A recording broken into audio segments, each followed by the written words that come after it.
ce lundi, Emmanuel Macron a voulu défendre le bilan français dans la région et rappeler l'aide apportée aux États africains.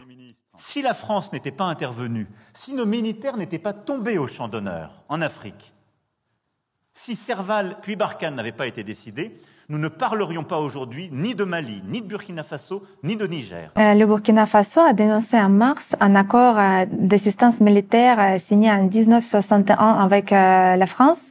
Et concernant Barkhane, je pense qu'on a dit aux Français, on ne souhaite pas que des soldats français viennent mourir sur notre sol. Ils n'ont qu'à nous laisser, on va se battre en Burkinabé. Parce qu'ils disent que des soldats français meurent. Je souhaite qu'ils repartent chez eux, défendre leur mère patrie. Nous, on va défendre notre mère patrie. Deuxième chose, nous n'avons pas vu un apport particulier donc, de la force.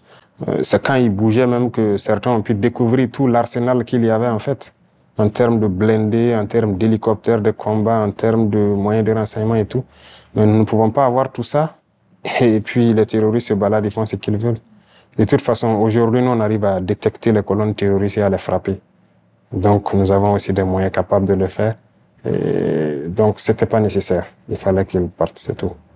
Quand notre armée va en guerre, où se trouve Barkhane? Barkhane ne part pas au front?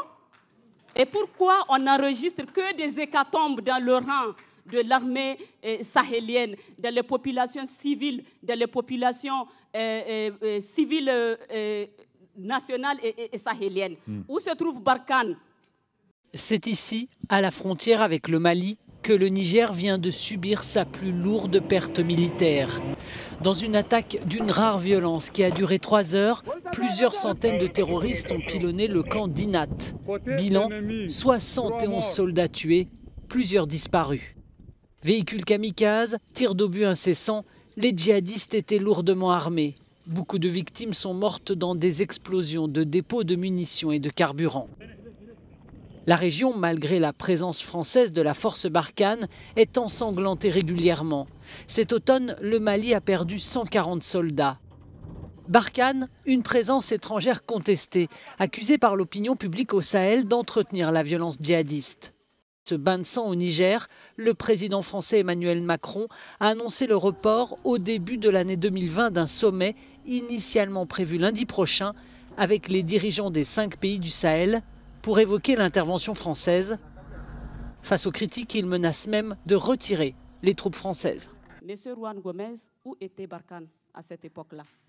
Vous m'interpellez, mais en même temps, vous interpellez surtout le ministre.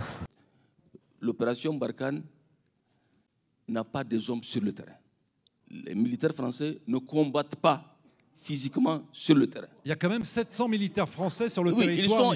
Il n'y a pas d'affrontement physique direct entre les forces entre l'opération Barkhane et les djihadistes. Oui, mais monsieur le ministre, ils apportent un appui logistique, ils apportent un appui en renseignement à nos forces de défense et de sécurité. Ceux qui interviennent physiquement, c'est bel et bien nos forces de défense et de sécurité. C'est eux qui assurent vraiment, qui occupent le terrain, qui sont physiquement sur le terrain. Nous avons d'abord commencé par dénoncer, par exemple, les accords de défense avec la France, parce qu'ils étaient ostentatoires à la souveraineté du Mali et même contraires souvent à certaines dispositions de la constitution de notre pays. Si vous voyez certains de ces accords, même notre armée nationale, notre flotte aérienne ne pouvait pas accéder à certaines parties de notre espace aérien parce que des partenaires estiment que ils sont en train de travailler dans ces zones, nous ne pouvons pas y arriver.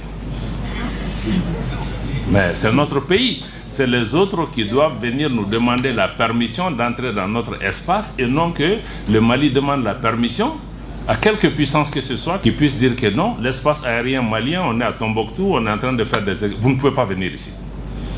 Même pour que le Mali puisse s'armer, mais il y avait une sorte d'embargo de fait. Certains ont dit oui, vous avez changé de partenaire. Mais le partenaire qu'on a ne nous permet pas d'avancer. Ils étaient là pour pouvoir nous fragiliser et nous diminuer pour pouvoir avoir leur intérêt. L'opération Barkhane qui était là, c'était 2 millions d'euros par jour. Ça, c'est combien de milliards en francs CFA? 1,3 milliard de francs CFA par jour. 9 ans. La France n'a pas donné un seul hélicoptère au Mali dans cette période. Aujourd'hui, vous voyez le nombre d'aéronefs que nous avons pu accueillir en moins de 2 ans sur nos ressources propres au moment où le pays est sous sanctions, sous embargo. Il fallait sortir de ces accords, sinon on n'allait jamais pouvoir arriver là. et la dénonciation aussi des actes de déstabilisation de la France, nous les avons assumés. Parce que ça se fait. À un moment, on s'est dit, il faut sortir, il faut le dire, tous les Maliens le savaient. Mais peut-être que le gouvernement n'avait pas eu encore le courage de sortir et de mettre ça sur la table. Et les preuves sont là. Il aurait suffi que la France dise que je suis d'accord, amenez vos preuves. Bon, on était prêt vraiment à aller dans ça. Il dit, ah oui, mais si vous avez des preuves, pourquoi vous ne mettez pas dans la presse? On ne met pas dans la presse parce que vous êtes membre permanent du Conseil de sécurité des Nations Unies. Vous avez une responsabilité particulière. Vous dites que vous êtes champion des droits de l'homme. Vous avez une place sur une enceinte internationale qui décide de la paix et de la sécurité. Vos actes sur le terrain sont contraires à ce que vous êtes en train de dire. Je regrette profondément les accusations graves et infondées portées contre la France de manière répétée par les autorités de transition maliennes. Je crois que sa prise de parole justifia encore une fois la session que le Mali a demandée pour pouvoir présenter ces éléments. Parce que nous n'avons pas eu l'occasion de pouvoir présenter ces éléments. Je souhaite maintenant que la France a commencé à répondre, qu'elle donne son accord pour que nous puissions avoir cette session où, dans les plus brefs délais, l'État malien amènera à la face du Conseil de sécurité, à la face du monde, des preuves concrètes et tangibles de ce que nous mettons en avant.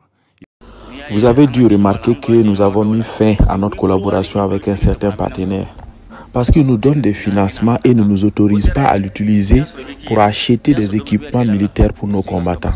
Parce qu'ils savent qu'avec ces équipements militaires, nous allons être indépendants et on n'aura plus besoin d'eux. Il y a des gens qui vivent du sang des autres. Et quand on se rend compte qu'une personne vit de notre sang, c'est préférable qu'on arrête toute collaboration avec cette personne. Voilà pourquoi nous avons décidé de prendre notre indépendance. Un jour, nous avons subi 3 attaques dans 3 de nos villes de façon simultanée. Nos partenaires sont restés sans rien faire.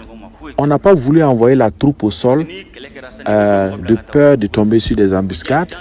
Nous avons donc voulu utiliser le seul avion que nous avions, mais nos partenaires nous ont refusé l'autorisation de décoller. Et nos partenaires ont refusé. Ils ont refusé parce que ils ont des soldats en opération sur notre sol. Non seulement ils ne sont pas allés, mais ils nous ont empêchés également d'y aller. Ce jour, nous avons perdu plus de 70 citoyens. Est-ce qu'on peut rester sans rien faire? Ils nous ont refusé l'autorisation de décoller parce que c'est eux qui ont le contrôle de notre espace aérien. Ils ont des radars, ils ont des missiles. Si ils ne te donnent pas l'autorisation et que tu t'entêtes à faire décoller un avion, ils peuvent l'abattre. Aujourd'hui, tout ça est derrière nous. Nous sommes désormais bien équipés. On ne le dit pas pour effrayer quelqu'un, mais il faut savoir que désormais, ce sont eux qui ont besoin de notre autorisation avant de pénétrer notre espace aérien. Avant, notre avion de transport de troupes ne pouvait que transporter 4 soldats à la fois. Pendant qu'on avait plus de 2000 soldats qui attendent d'être déployés. On pouvait le faire comment? Ce n'est pas les autres là qui viennent mourir. Hein.